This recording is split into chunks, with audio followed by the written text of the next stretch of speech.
청와대는 촛불 집회로 드러난 민심의 흐름을 엄중하게 받아들이고 있는 분위기입니다. 네, 지난 3차 집회에 이어서 이번에도 전국적으로 거의 비슷한 인원이 집회에 나선 것으로 보고 있는데요. 청와대 취재기자 연결해 자세한 분위기 알아보겠습니다. 김혜영 기자. 네, 청와대 춘추관에 나와 있습니다. 이곳에서는 약 1km밖에 떨어져 있지 않은 내자동 사거리에서의 시위대 함성 소리가 행진 때부터 생생하게 들려왔는데요. 청와대는 긴장감을 늦추지 않고 시위대 동향에 촉각을 곤두세우면서 민심의 흐름을 주시하고 있습니다.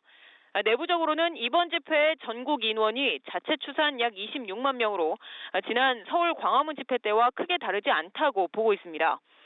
특히 지난 집회보다는 시민사회단체에 소속된 인원이 아닌 자발적인 시민들의 참여가 더 늘어난 것으로 분석하는 분위기입니다.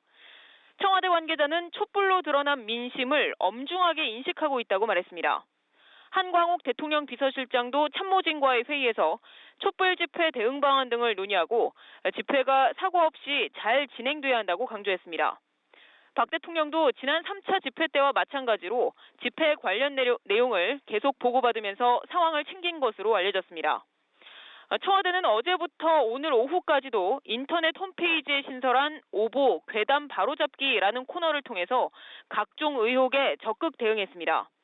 오후 5시쯤에는 이른바 세월 7시간 논란과 관련해 구체적인 도표까지 인용하면서 매우 구체적인 해명에 나섰습니다. 지난 2014년 4월 16일 세월호 참사 당일 박 대통령이 주로 관저 집무실에 있었다고 청와대가 처음으로 밝혔는데요. 청와대는 그동안 박 대통령이 청와대 경내에 있었다면서도 구체적인 집무 장소는 밝히지 않았습니다.